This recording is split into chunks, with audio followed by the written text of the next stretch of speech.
Panoli Sanghvi organic limited કંપનીમાં ભીષણ આગ ભભૂકી ઉઠી હતી. ક્લોરોટોલ્વિન સોલ્વન્ટના વિપુલ જથ્થાને લઈ વિકરાળ બની હતી. આગ લાગવાની પ્રાથમિક કારણ સ્પષ્ટ નહીં, પણ શોર્ટ સર્કિટના કારણે તણખા ઝરતા સોલ્વન્ટમાં આગ લાગી હોવાનું અનુમાન સામે આવી રહ્યું છે. આગના વિકરાળ રૂપને લઈ 600 થી 700 મીટર પર આવેલ સંજાલી ગામ આખું ખાલી તંત્ર એ સુરક્ષાની દ્રષ્ટિએ ખાલી કરવું પડ્યું હતું. 5000 થી વધુ વસ્તી ધરાવતા ગામમાં અફરાતફરી સાથે લોકોના જીવ બચાવવા 2 કિલોમીટર ભાગી નેશનલ હાઈવે પર હોટલો પર આશ્રય લીધો હતો. અંકલેશ્વરના પાનોલી જીઆઈડીસીમાં આવેલ 40 વર્ષ જૂની સંઘવી ઓર્ગેનિક લિમિટેડ કંપનીમાં વહેલી સવારે 4:45 વાગ્યાના અરસામાં અચાનક કોઈ કારણોસર આગ ભભૂકી ઉઠી હતી, જેને જોતજોતામાં વિકરાળ રૂપ ધારણ કરી લીધું હતું.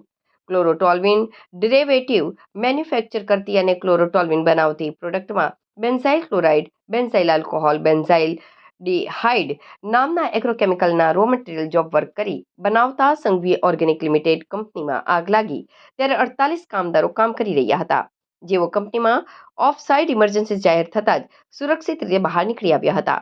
જોકે ટોલ્વિન સોલ્વન્ટના વિપુલ જથ્થાને લઈ 13,500 સ્ક્વેર મીટરમાં ફેલાયેલ કંપની આખી ચપેટમાં આવી ગઈ હતી. આ ઘટના અંગેની જાણ પાનોલી અંકલેશ્વર ડીપીએમસીને થતાં ટીમ સ્થળ પર દોડી આવી હતી. જોકે આગનું ભયાવહ સ્વરૂપને લઈ ઝઘડિયા, ભરૂચ અને અંકલેશ્વર પાલિકાની ફાયર ટીમ પણ સ્થળ પર દોડી આવી હતી.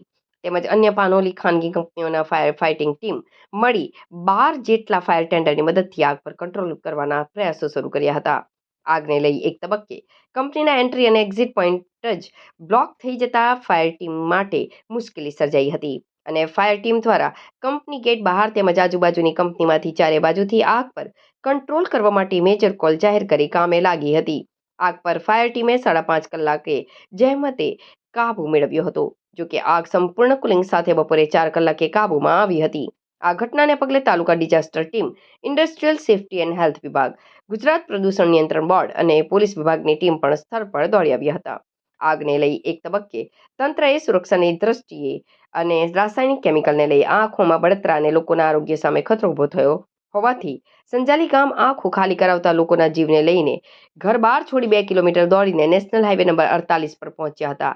લોકોમાં એટલો ડર હતો કે પાછું વળી જોવા પણ રાજી ન હતા. હું રાહુલ સિંહ કુશવાહા અહીં chief officer notified area GIDC પાનોલીમાં ફરજ બજાવું છું.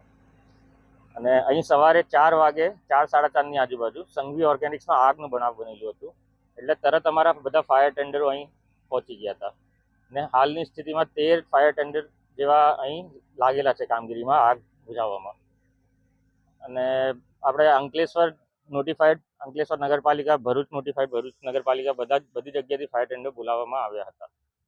હમણાં ફાયરનું કામ કંટ્રોલમાં છે અને કુલિંગની પ્રોસેસ ચાલુ છે અને કેઝ્યુઅલ્ટી હમણાં કોઈ છે નહીં, જણાવેલું નથી.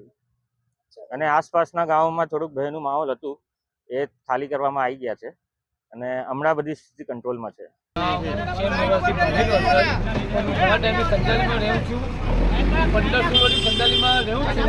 મારી ફેમિલી સાથે અને આ સંચાલીમાં વારંવાર આ બનાવ બનતો છે અને આનું જે જમીન છે એનો કોઈ રસ્તો જ નથી થતો. અગાડી પણ બની છે, આગ લાગી હતી.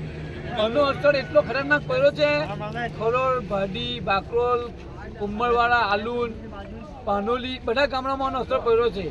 તો આનો બનાવ એવો બન્યો છે ને ભાઈ કે લોકો આ વિસ્તાર છોડવા માટે મજબૂર થઈ ગયા. લોકો 3 વાગ્યાના, હું પણ જાગતો હતો, 3 વાગે બધો હોબાળો થયો ત્યારે મને ખબર પડી કે લોકો નાહમ નહીં, આખું મહારાજાનગર બધું ભરાઈ ગયું, નાહમ નહીં કરે. ત્યારે પૂછ્યું શું થયું કે ભાઈ ગેસ ફરે છે અને આનો અસર આંખોમાં અને મોં પર અને ઘણા લોકોને ઉલટી થઈ છે. આ વસ્તુ વારંવાર થાય છે. અને બંધ કરાવો. અમારા બાપ દાદાએ જે જમીન તમને આપી છે રોજી રોટી માટે, એ કેમિકલ ઝોનમાં નથી આપી, બરાબર? આની અંદર તો બધું કેમિકલ ઝોન આવી ગયું છે ને બધી કેમિકલ કંપની ચાલુ થઈ ગઈ છે. બસ તમારી માંગ આ જ છે ગામવાળાની કે આ કેમિકલ કંપનીઓ બંધ કરાવો. આવનારી પેઢીઓમાં અમારા બચ્ચાઓને નુકસાન થાય એવું અમે નથી ચાહતા, તો એને બંધ કરાવો જરૂર. બસ આ અમારી માંગ છે, બીજું કંઈ નથી. કોઈ મેડિકલ ટીમ પહોંચી હતી ગામમાં? વારંવાર થાય છે આ ઘટના, વારંવાર થાય છે. તો અમારે કંઈ પણ અમારે આવવાવાળી પેઢીનું શું થશે, એમ અમારા બચ્ચાઓનું શું થશે? તમને જે કંપની માટે જગ્યા આપી છે અમારા બાપ દાદાએ, તમને રોજી રોજગાર માટે અમારા માટે આપી સારું છે, પણ કેમિકલ ઝોન બનાવી કાઢું તમે, એ તો ખોટું છે. તો જે આગેવાનો છે એમને હું હાથ પૂરી રિક્વેસ્ટ કરું છું કે આની પર ધ્યાન દો અને પગલાં લેવો પ્લીઝ. અને આનું મહેરબાની કરીને આનું કંઈ કરો, કેમ કે આ તો બહુ અમુક એવા કેમિકલ ઝોન છે જે ફાટશે ને તો કદાચ સવારના